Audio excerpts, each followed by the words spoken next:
ይህ የመፍትሄ ቅባት ዓለም አቀፍ ቤተክርስቲያን ከዛ የሚተላለፍ ፕሮግራም ነው። እኔ ወንድማችሁ ፕሮፌት ዳዊት ደበበ ባላለሁኝ። የጌታ ስም የተመሰገነ ይሁን። ደግሞ ዛሬ እግዚአብሔር አምላክ ወዶና ፈቅዶ ለእናንተ መጥቻለሁ። ዘ ፓወር ኦፍ ፕሬየር ወይም ደግሞ የጸሎት ኃይል በሚል ሀሳብ አካፍላችኋለሁ። ሁላችሁም ይህን ፕሮግራም የምትመለከቱ ሁሉ እንደምትባረኩበት አምናለሁ። የጌታ ስም የተመሰገነ ይሁን። ሃሌሉያ። ስለ ጸሎት ወይም ስለ ጸሎት ኃይል ሲነሳ ጸሎት ምንድን ነው? የጸሎት ትርጉም ምንድን ነው? ጸሎት የሚሰማበት ምክንያት ምንድን ነው? የማይሰማበት ምክንያት ምንድን ነው? እንዲሁም ደግሞ የጸሎት ፍሬ ወይም ሪዛልት ውጤቱ ምን ይመስላል የሚለውን ሀሳብ ጥቂት ከእግዚአብሔር ቃል የማካፈላችሁ ይሆናል። ጌታ ይባረክ።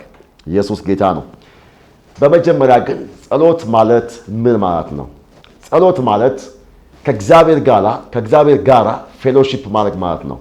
ከእግዚአብሔር ጋራ ፌሎሺፕ ህብረት የሚያደርግ ሰው በአንድ አባትና በአንድ ልጅ መካከል ያለ የጠበቀ ሪሌሽንሺፕ ነው። የጠበቀ ግንኙነት ነው። ጌታ ይባረክ። ስለዚህ ጸሎት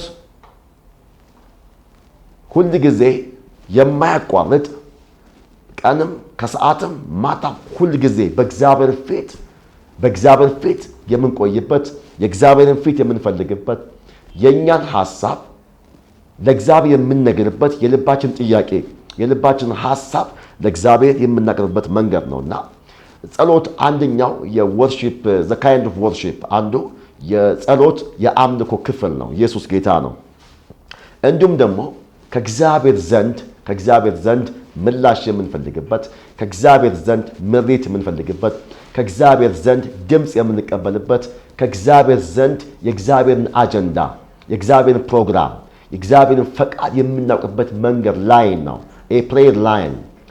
ኢየሱስ ጌታ ነው። ክብር ለኢየሱስ ሲሆን ስለዚህ ታዲያ ብዙ ሰዎች ወደ እግዚአብሔር ጸልያለሁ አያሌ ቀን ጸልያለሁ እግዚአብሔር ግን አልሰማኝም የሚሉ ሰዎች ገጥሞኝ ያውቃሉ። ስለዚህ ጸሎት የሚሰማበት ምክንያትና የማይሰማበት ምክንያት አለ። ዛሬ ላወራችሁ የፈለግኩት ጸሎት የሚሰማበት ሶስት ቁልፍ እነግራችኋለሁ። የመጀመሪያው ነገር ምንድን ነው? ጸሎት ከሚሰማባቸው መንገድ አንዱ እንደ ፈቃዱ መጸለይ ነው። ኢየሱስ ጌታ ነው። እንደ ፈቃዱ የሚጸልይ ሰው ከእግዚአብሔር ዘንድ መልስ ያገኛል ማለት ነው።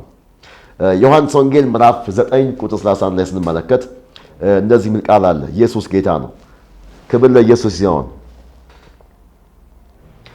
እግዚአብሔርን የሚፈራ ፈቃዱንም የሚያደርግ ቢኖር ያንን እግዚአብሔር ይሰማዋል እንጂ ኃጢአተኞችን እንዳይሰማ እናውቃለን። የሚገርም ነው። ምን ይላል? እግዚአብሔርን የሚፈራ ማንም ይፈራ? እግዚአብሔር የሚፈራ ፈቃዱንም የሚያደርግ የማንን ፈቃድ? the will of God የእግዚአብሔርን ፈቃድ የሚያደርግ ሰው እንደ እግዚአብሔር ፈቃድ የሚወጣ የሚገባ ሰው ላይፍ ስታይሉ የእግዚአብሔር ቃል የእግዚአብሔር ፈቃድ የሚቆጣጠረው ሰው በህይወት ዘመኑ በሙሉ እንደ እግዚአብሔር ፈቃድ ወክ የሚያደርግ ሰው እንደ እግዚአብሔር ፈቃድ የሚገባ የሚወጣው ሰው ጸሎቱ ይሰማል ማለት ነው። ኢየሱስ ጌታ ነው። በመጀመሪያ እኛ ወደ እግዚአብሔር ከመለመናችን ወደ እግዚአብሔር ከመጮኻችን በፊት እግዚአብሔር አምላክ ከኛ የሚፈልገው ህይወት አለ። ይህ ህይወት ምንድን ነው ከተባለ እንደ ቃሉ የመኖር ህይወት ነው። እንደ እግዚአብሔር ፈቃድ የመኖር ህይወት ነው። በኢየሱስ ስም እግዚአብሔር አምላክ እንደ ፈቃዱ እንደ ቃሉ የምንኖርበትን ጸጋ ያብዛልን። ኢየሱስ ጌታ ነው። ስለዚህ እንደ እግዚአብሔር ፈቃድ የሚኖር ሰው እንደ እግዚአብሔር ፈቃድ የሚወጣ የሚገባ ሰው የሚጸልየው ጸሎት በሙሉ ይሰማል ማለት ነው። በእርግጥ እንደ እግዚአብሔር ፈቃድ ሲባል ግን ምንድን ነው? ሰው የራሱ ፈቃድ አለው፣ የእግዚአብሔር ፈቃድ አለ። ሰው እንደ ሰው ፈቃድ እንደ ስጋው ፈቃድ ሰው እንደ ራሱ ፈቃድ የሚጸልየው በእግዚአብሔር ዘንድ አይሰማም። ነገር ግን እንደ እግዚአብሔር ፈቃድ የሆነ ጸሎት እግዚአብሔር የሚከብርበት እግዚአብሔር ደስ የሚሰኝበት እግዚአብሔር አምላክ በእኛ ህይወት ላይ ሊገልጠው የፈለገውን እሱን ሀሳብ ስናገኘው ያን ጊዜ የእግዚአብሔር አጀንዳ ወይም የእግዚአብሔር መልስ እየቸኮለ ወደኛ ይመጣል ማለት ነው። ኢየሱስ ጌታ ነው። ኢየሱስ ሲናገር በጣም ብዙ ክፍል ላይ ሲናገር ኢየሱስ እንደዚህ አለ። እኔ አለ የላከኝን የአባቴን ፈቃድ ላደርግ ዘንድ ይገባኛል አለ። ይህ ምን ማለት ነው? እኔ አለ አባቴ አለ ኢየሱስ ጌታ ነው ሲያደርገው አለ ያየሁትን አደርጋለሁኝ አለ። አባቴ ሲያደርገው ሲፈጽመው የነበረው እሱን እፈጽማለሁኝ አለ። የሚገርም ነው። ኦራ ማሻካ ኢየሱስ ጌታ ነው። ኢየሱስ መነሻው ከራሱ አልነበረም። መነሻው ከአባቱ ነው። መነሻው ከአባቱ የሆነ ሰው የእግዚአብሔርን ፈቃድ ሲያስፈጽም ያን ጊዜ የእግዚአብሔር ፈቃድ በእኛ ሕይወት ላይ ሙሉ ይሆናል። ባለስልጣን ይሆናል። ተሰሚ ይሆናል። ተደራጊ ይሆናል። ተደራሽም ይሆናል። ተደማጭም ይሆናል። ኢየሱስ ጌታ ነው። ክብር ለኢየሱስ ይሆን። ስለዚህ ቀን ሳለ ጊዜ ሳለ የሚለው እግዚአብሔር አምላክ ለእኛ የሚሰጠን ጊዜ ታይም አለ። በዚያን ታይም ላይ ምንም ነገር እንደ ፈቃዱ ስናደርግ፣ እንደ ፈቃዱ ስንለምን፣ እንደ ፈቃዱ ስንጸልይ ከእግዚአብሔር ዘንድ መልስ እናገኛለን። ኢየሱስ ጌታ ነው። ሌላው በአንደኛ ዮሐንስ ምዕራፍ 5 ቁጥር 14 ላይ የሚናገር ቃል አለ። የእግዚአብሔር ቃል ይላል በእርሱ ዘንድ ይላል። በማን ዘንድ? በእግዚአብሔር ዘንድ፣ በፈቃዱ ዘንድ፣ በእርሱ ዘንድ ያለን ድፍረት ይህ ነው። ምንድን ነው? እንደ ፈቃዱ አንዳች ብንለምን ይሰማናል። እንደምኑ?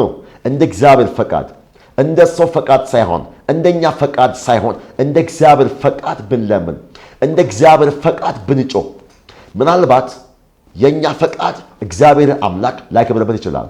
ነገር ግን እንደ እግዚአብሔር ፈቃድ ግን ስንጸልይ፣ እንደ እግዚአብሔር ፈቃድ ግን ስንጮህ የእግዚአብሔር አጀንዳ በእኛ ሕይወት ላይ ስለሚፈጸም ደግሞ የእግዚአብሔር ደስታ በዚህ ይፈጸማል። የእግዚአብሔር ደስታ የሚፈጸመው በፈቃዱ ውስጥ ነው። በእግዚአብሔር ፈቃድ ውስጥ የእግዚአብሔር ደስታ፣ የእግዚአብሔር ሐሳብ፣ የእግዚአብሔር ዘላለማዊ አጀንዳ ይፈጸማል። ስለዚህ ጸሎት የመጀመሪያው ፐርፐስ ወይም የመጀመሪያው ማስተር ኪ ምንድን ነው? እንደ እግዚአብሔር ፈቃድ የሚጮህ እንደ እግዚአብሔር ፈቃድ የምንጸልየው ጸሎት በእግዚአብሔር ዘንድ መልስ ያስገኝልናል። ክብር ለኢየሱስ ሲሆን፣ ሌላው ሁለተኛው ጸሎት የሚሰማበት ሁለተኛው ነገር ምክንያት ምንድን ነው ካለን በስሙ መጸለይ ነው። በማን ስም? በኢየሱስ ስም። የምንጸልየው በእግዚአብሔር ስም አይደለም። የምንጸልየው የምንለምነው በእግዚአብሔር ስም ሳይሆን በልጁ በክርስቶስ ኢየሱስ ስም ነው። ኢየሱስ ጌታ ነው። በልጁ በክርስቶስ ኢየሱስ ስም የሚጸልይ ሰው እግዚአብሔር አባት በልጁ በኩል የመጣን ሰው ዝም አይለውም። ምናልባት እስከ ዛሬ የጸለይነው በማን ስም ነው? በሰው ስም ነው? በእግዚአብሔር ስም ነው? በማን ስም ነው? በልጁ ከጸለያችሁ መልስ ታገኛላችሁ። በልጁ የሚጸልይ ሰው ከእግዚአብሔር ዘንድ መልስ እናገኛለን። ሰጪው ማን ነው? እግዚአብሔር ነው። የምንጸልየው በማን ስም ነው? በልጁ በኢየሱስ ስም ነው። ለምንድን ነው በስሙ የምንጸልየው? ለምን በእግዚአብሔር ስም አንጸልይም ለሚል ሰው ከእግዚአብሔር ቃል አንጻር ልስጣችሁ መልስ። ኢየሱስ ጌታ ነው። ሃሌሉያ። ማቴዎስ ወንጌል ምዕራፍ 18 21 ይላል 2 ወይም 3 በስሜ በሚሰበሰቡበት በዚያ በመካከላቸው እሆናለሁና አለ ኢየሱስ። ይሄን የተናገረው ማን ነው? ኢየሱስ ነው። በምን ያለ? በስሜ ነው ያለው። በአባቴ ስም አይደለም ያለው፣ በስሜ ነው ያለው። በማን ስም? በኢየሱስ ስም። በጌታ በኢየሱስ በክርስቶስ ስም የምንጸልየው የምናደርገው ነገር በሙሉ በእግዚአብሔር ዘንድ ተቀባይነት አለው። ክብር ለኢየሱስ ይሆን። ኢየሱስ ጌታ ነው። እንደ እግዚአብሔር ያለ ማንም የለም። እንዲሁም ደግሞ በማርቆስ ወንጌል ምዕራፍ 16 ቁጥር 17 ላይ እንዲህ የሚል ቃል አለ። እንደዚህ ይላል ያመኑትንም እነዚህ ምልክቶች ይከተሏቸዋል። እነማንን? በክርስቶስ ቦርን አጌን የሆኑ የተወለዱ ዳግም የተወለዱ ከማይጠፋው ዘር ክሬኤት የሆኑ የተወለዱ። ኢየሱስ ጌታ ነው። ከጨለማ ወደ ብርሃን የመጡ ከሞት ወደ ሕይወት የተሻገሩ